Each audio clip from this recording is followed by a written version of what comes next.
Years ago, my mom was diagnosed with breast cancer.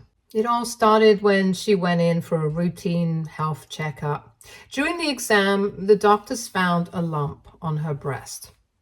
When she came back home with her results, she kept repeating that it couldn't be real and that there must have been some kind of a mistake. At the time, I was just a young teenager, so I couldn't comprehend exactly how cancer would ultimately destroy my family. Mom visited 3 different doctors after that, only to receive the same results each time. I remember coming home from school one day and seeing my mom crying on the floor. I didn't understand why and kept asking her if something was wrong. She looked tired and broken in a way I had never seen before. That night, she sat me and my dad down in the living room and told us the news that she had breast cancer and would be starting chemotherapy soon. My dad, he looked devastated.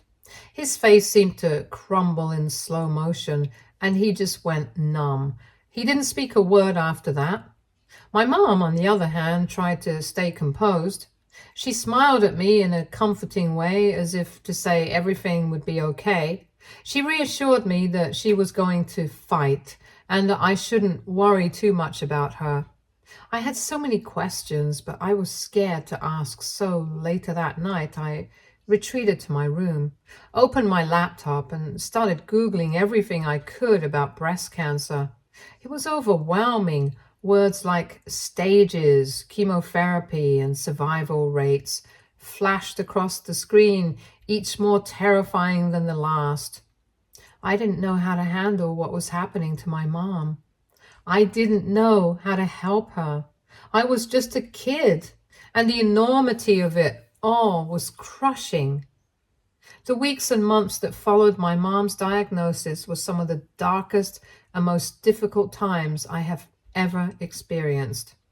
My mom, who had always been the strongest person I knew, was now fighting for her life every single day. And as strong as she was, the disease started to take a visible toll on her. She began to lose weight, becoming thinner and more fragile by the day. Her skin lost its glow, and she was often too exhausted to even get out of bed. The chemotherapy was brutal, wearing her down physically and emotionally, and it felt like no matter how hard she fought, the cancer was always one step ahead. One of the hardest moments was the day I came home to find my mom standing in front of the bathroom mirror, shaving off her hair. Her beautiful golden hair, something she had always taken pride in, was falling out in clumps because of the chemo. It was heartbreaking to watch her shave it all off, tears streaming down her face, weeping uncontrollably. I stood frozen in the doorway, watching her as she struggled to hold the razor, her hands shaking with emotion. I wanted so desperately to help her, to say something that would make it better, but I felt so helpless. How do you comfort someone when their entire identity is being stripped away by something beyond their control? If you're wondering where my dad was through all of this, he had completely checked out emotionally. My dad has never been the kind of person who can express his emotions well. He's always been quiet and reserved and keeps his feelings to himself. Even in the face of something as terrifying as my mom's cancer, he stayed true to that nature. He was physically there with us, but it was like he had built a wall around himself and his mind was somewhere else. I could sometimes tell he was suffering too in his own way, but he never talked about it with us. All I remember is him refusing to accompany my mom to her chemotherapy appointments or spend time with her after she cut off all her hair. They would have huge fights about his lack of support, but he would just sit silently at the dinner table, staring at his plate, or disappear into his workshop after coming back from the office for hours at a time. Over time, my dad distanced himself more and more from us as her condition worsened. When my mom finally lost her battle with cancer and passed away, it was devastating. That was the first day I ever saw my dad break down. He sobbed uncontrollably, as though all the emotion he had kept buried inside was finally pouring out. For just that one day, he felt like my father again. I remember thinking, maybe this is it. Maybe we can get through this together.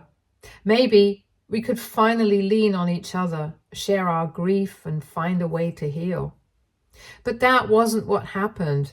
In fact, after that one day, everything got worse. My dad sank deeper into his pain, but instead of facing it, he turned to alcohol. It became his escape, his way of numbing the unbearable loss. He started drinking every day, and it quickly spiraled out of control. He would miss work, disappearing for hours, sometimes the entire day, only to spend his time sitting in empty bars, drinking himself into oblivion. I'd come home from school to an empty, silent house. I would miss my mom terribly, as the house no longer felt warm without her. Most days I'd scrounge for whatever food I could find in the fridge because Dad would forget to go to the grocery store. Bread and jam became my go-to dinner because it was all that was left in the pantry. I still remember the hollow feeling of eating alone at the kitchen table with the overwhelming silence, trying to focus on schoolwork or anything to distract myself from the growing loneliness. But the hardest part wasn't just being alone. It was what happened when my dad did come home. More and more often, it would be strangers, random people I didn't know, bringing him back to the house, practically carrying him because he was too drunk and he couldn't even stand on his own. My dad would be hanging on to them, slurring his words, barely conscious. It was humiliating and heartbreaking to see my father that way. He never talked to me anymore, never asked how I was doing or how I was handling the loss of my mom. It was like I didn't exist to him. There were days when he would avoid even looking at me, as if seeing me reminded him too much of what he had lost. I often wondered if he blamed himself for not being there for my mom during her last days, but he never said a word. His lack of interest in my life often made me feel like I had lost both my parents. Then, my mom's sister, Maddy, came into our lives just 1.5 years after Mom had passed away. She had landed a job in our town and had nowhere to live at the time. So she asked if she could stay with us temporarily until she found her own place. My dad wasn't thrilled about the idea. He was resistant to almost everything back then. But I was the one who convinced him. I thought it might help to have someone else around the house. Honestly, I was just relieved to have an adult in the house who wasn't drowning in grief or miserable like my dad.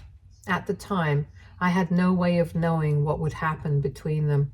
If I had, I would have never suggested it. In the beginning, I was happy to have Maddy with us. She was just like my mom, energetic and outgoing. She would cook my favorite meals, something I hadn't had since my mom passed away. Sitting down to a real dinner again felt almost strange, like I was remembering what it was like to be part of a family. Maddy also spent time with me, asking me about school, my friends, my life. She would tell me stories about her and my mom growing up together, sharing memories that made me feel connected to my mom in a way I hadn't felt since she had died. She would show me old photos of them, reminding me of how much my mom loved life and how full of joy she had been before everything changed. It was comforting to be with an adult who understood the pain I was going through and was trying to help me.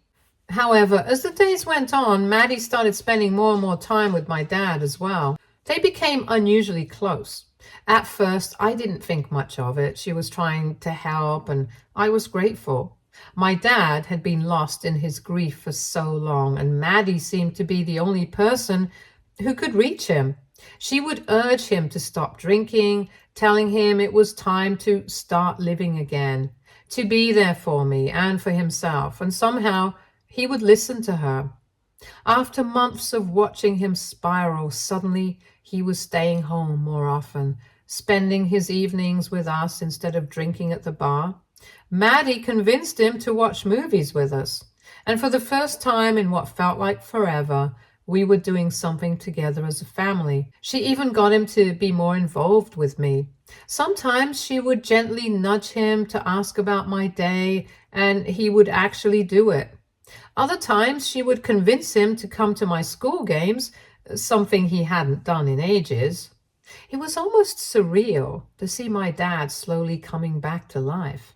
I started thinking that Maddy's presence was the best thing that could have happened to us. In fact, I was so foolishly convinced that Maddy staying with us was helping my dad that I started praying she wouldn't move out anytime soon. I would drop little hints asking her if she had found an apartment yet, but secretly hoping she hadn't. I wanted her to stay because she was the only person who seemed to be able to get through to my dad. I thought maybe she was the answer to our prayers, the person who would fix everything. Little did I know that her presence would lead to something I never could have anticipated. One day, as I came home from school, I accidentally walked into my dad and Maddy kissing right there in the kitchen where we used to eat together as a family. They were now wrapped up in each other's arms like my mom had never even existed.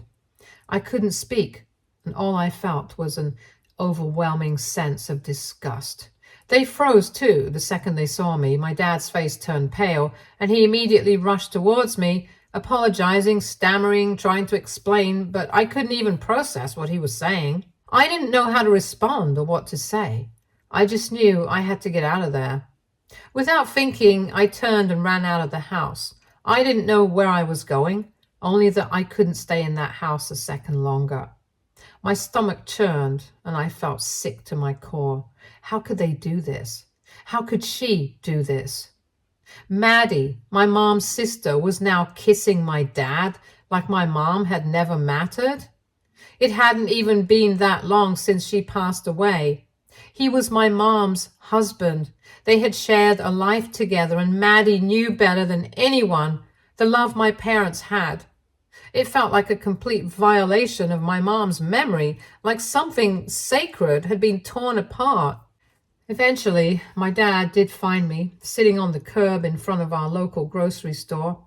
He tried to comfort me, telling me that I needed to come back home, but I couldn't even look at him. When we finally got back to the house, Dad and Maddy both sat me down and tried to explain themselves. They said they both loved my mom, that nothing would ever change that, but they had fallen for each other over time and couldn't help what they felt. My dad called it moving on, like it was something that should make sense to me, as though their feelings for each other somehow made everything okay. And then Maddy, of all people, had the audacity to try to emotionally manipulate me. She told me that instead of being upset, I should be happy for my dad because he was finally finding peace after the pain of losing my mom. I was furious. How could she stand there and try to justify what she and Dad were doing? My emotions were boiling over, and before I could stop myself, I screamed at her. I yelled that she was my mom's sister, that she was supposed to be loyal to her, not kiss her husband after her death and try to justify it to me. I asked her how she thought my mom would feel if she knew what was happening between them. Maddy's face flushed with embarrassment, and for a moment I could see the guilt on her face. But my dad got pissed, and he shouted at me and told me I had no right to talk that way to Maddy, that I was just a child, so that it was none of my business what was going on between them. He grounded me and asked me to go up to my room. I was so hurt, so angry, and so disgusted that I just ran up to my room, slammed the door shut, and started to cry. I couldn't understand why my dad and Maddy were behaving this way. I hoped that this was just a bad nightmare, but unfortunately, things only got worse over the following weeks. My dad and Maddy didn't try to hide their relationship anymore. They became more and more open with their affection, as if I was supposed to accept it forcefully and move on as quickly as they had. It made my skin crawl watching them. Maddy, who had been sleeping in the guest room when she first moved in with us, gradually began moving her things into my parents' bedroom. The room that had once belonged to my mom and dad, where their memories, their love, and their life together had existed, was now being taken over by Maddy. Every day when I came home from school, it was like my mom was disappearing a little more. First, it was her portraits, framed photos of her smiling face that had always decorated the walls of our home. One by one, Maddy removed them and stashed them away in storage. Then it was my mom's other belongings, her favorite chair, her trinkets, the things that reminded me of her presence in our home. They were all being put away, hidden out of sight. It felt like I was losing my mother all over again. Maddy, who had once been a source of comfort to me, now felt like an intruder. She acted like the house was hers, like she had the right to make all these changes without even trying to understand me. Every time she moved another one of my mom's things, I would protest. But she would end up complaining to my dad about me. She would tell him how difficult I was being, how I wasn't listening, how I was making life hard for them. And my dad, he always took her side every single time. He would usually tell me that I needed to let Maddy take care of me and acted like I was the one being unreasonable, like my grief and my anger were inconveniences in his new life with Maddy. He would shout at me, saying I was unnecessarily causing problems. It felt like a complete betrayal. My own father, the person who should have understood me, who should have let me process things on my own, was shutting me out and siding with someone who was erasing my mom's memory from our home. Then, one evening, our fights just got worse when Maddy crossed yet another line.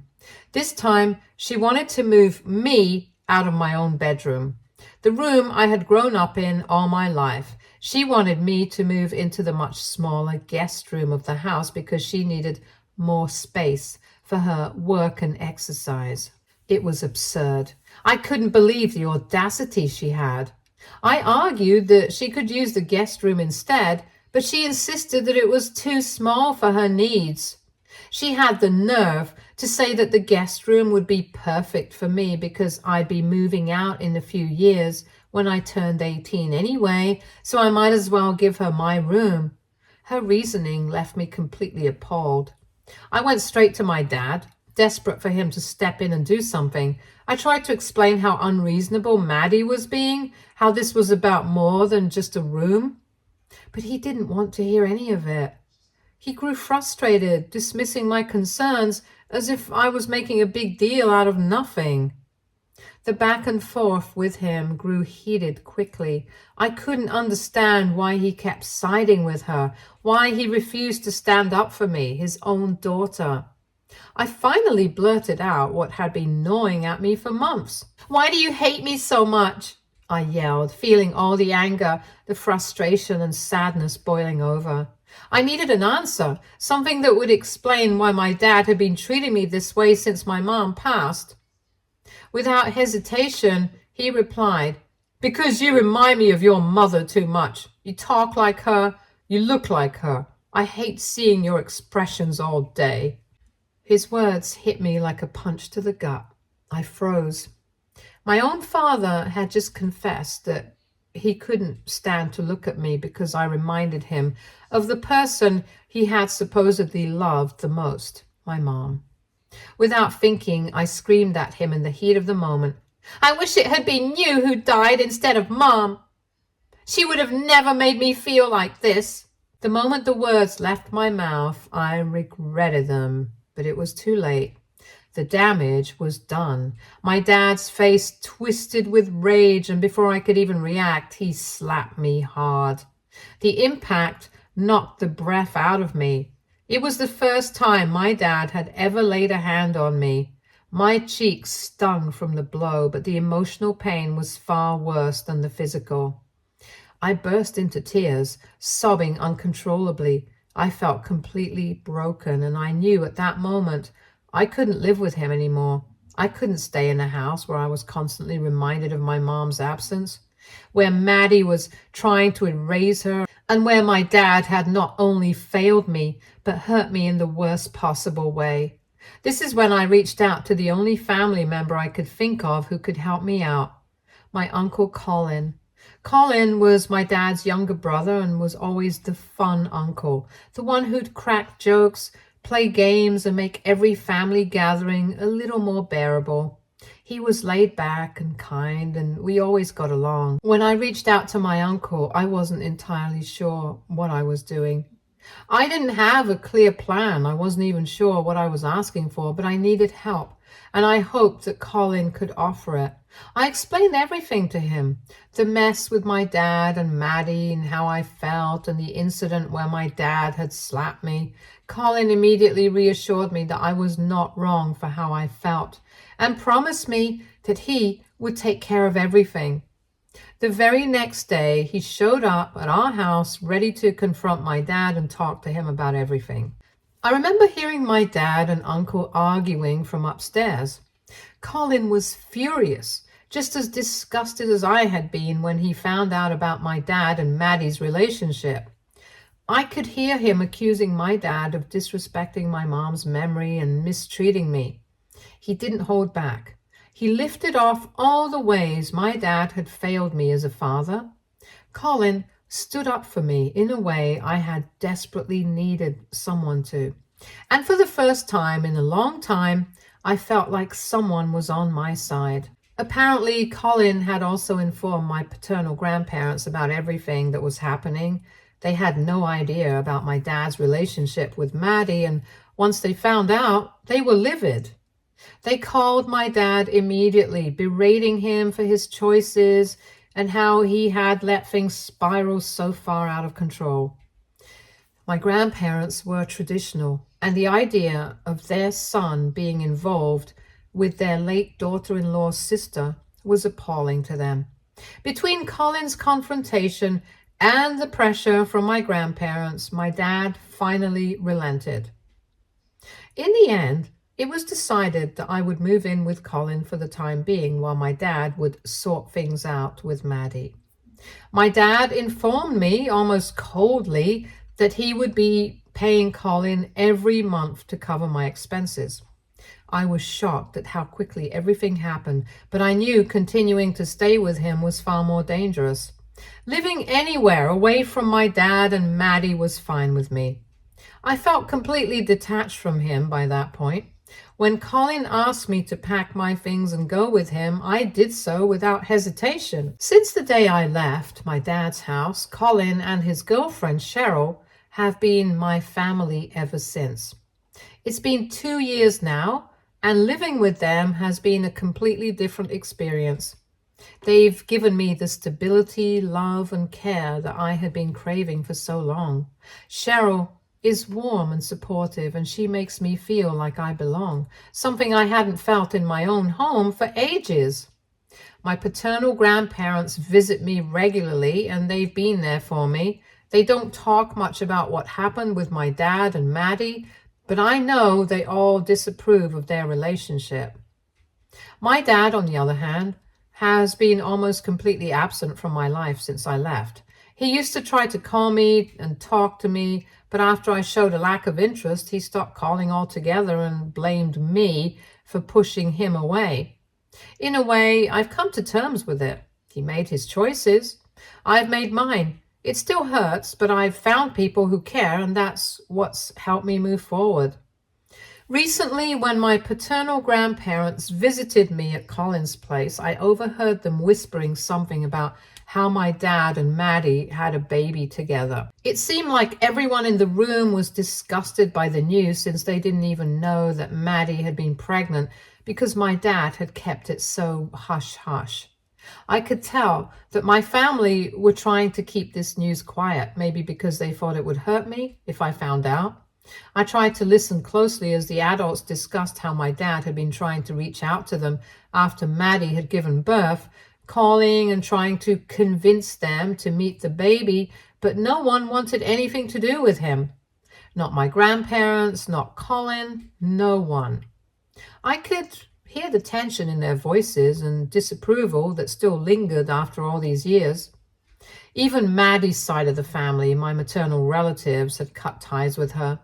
I hadn't kept in touch with my mom's side of the family very much since everything happened, but hearing that my mom's family also wanted nothing to do with Maddy made me feel a sense of validation I hadn't expected. It felt good to know that people still supported and respected my mom, that they could see how wrong Maddy had been for getting involved with my dad. There was a certain satisfaction in knowing that both sides of my family, paternal and maternal, stood by my mom's memory. I didn't think much about their conversation after that, but imagine my surprise when, out of nowhere, my dad called me yesterday. It felt surreal, given how distant and disconnected we've been for the past 2 years. He started by telling me how he missed having me around, which caught me off guard. He went on to tell me he had some good news to share. I remained quiet, unsure of where this was going, though I had a sinking feeling I already knew. Then he said he and Maddy had a baby, and he wanted me to meet my little brother. I couldn't believe he actually thought that introducing me to this new baby would somehow make things okay between us. I scoffed at him, unable to hold back. I told him flat out that the baby wasn't my sibling, and he had no right to call me when he had never cared about me before. That's when my dad started arguing, trying to convince me to move back in with him. He said he wanted to put the family back together and that he wanted me to give him another chance by going back home. At that point, the words felt so empty to me. Where was this concern when I needed him most, when he and Maddy were pushing me out of my own home? Now that they have a baby, he wants to play family again, as if I should just forget everything that happened. It was almost laughable, the way he thought he could erase the past so easily. I refused him point blank. That's when he accused me of holding a grudge, and how my mom would be disappointed in me for not having any grace. He told me that Maddy and my half-sibling deserved to have a supportive family around them, and that he was counting on me to do the right thing. So Reddit, AITA if I don't go crawling back to my dad after he was the one to kick me out? Update 1. To clarify, I'm turning 18 this year, so I'm no longer obligated to stay with my dad. I know I'm not a dependent kid, but Colin has basically taken on a parental role for me, and he would never let my dad force me to go back home. Tonight, I'll be telling Colin about what my dad said, so he's prepared in case anything happens. I also agree with many of your comments. It's obvious my dad only wants me back because now his baby is being treated the same way he treated me after Mom died. I do feel sorry for the baby, but I have no sympathy for him or Maddy. He's trying to manipulate me into forgiving him, and that's not going to happen. Update 2. It's been a week since my last update, and today my dad showed up unannounced at Colin's house. Colin and Cheryl tried to keep him up, but he just kept yelling about how he wanted to see me, so I came downstairs and asked him to stop yelling in front of the neighbors. He then started guilt-tripping me again, saying he regrets what he did to me and wishes I would just come back home with him now.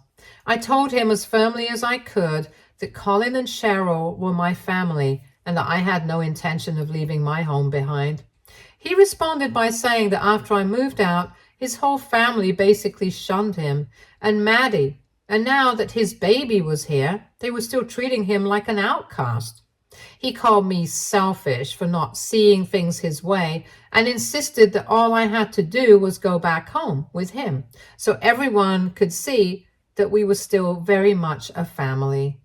I was growing increasingly frustrated with his constant talking, so I finally told him, "Dad, I'm done with you. I've been done with you since the day you kicked me out. Since the day I found you kissing my mom's sister in the kitchen. I want nothing to do with you, Maddy or your child. You can call me whatever you want, but we will never be family again." I watched as his face fell, clearly pained and hurt, but I didn't feel an ounce of sympathy for him. After that, he pretty much left without saying a word. Update 3. It's been 4 months since my last update, and I wanted to share that I'm officially 18 now. To clarify a few things, my dad hasn't contacted me since the last time he showed up at our place. My family continues to shun him, and no one has even gone to check on him or his baby. I'll be starting college this year, and I'm also working part-time, so I don't need my dad's help anymore. Colin and my paternal grandparents have offered to help me out financially if I need anything, so I think I'm going to be okay. Stay tuned for more stories from our girl relationships.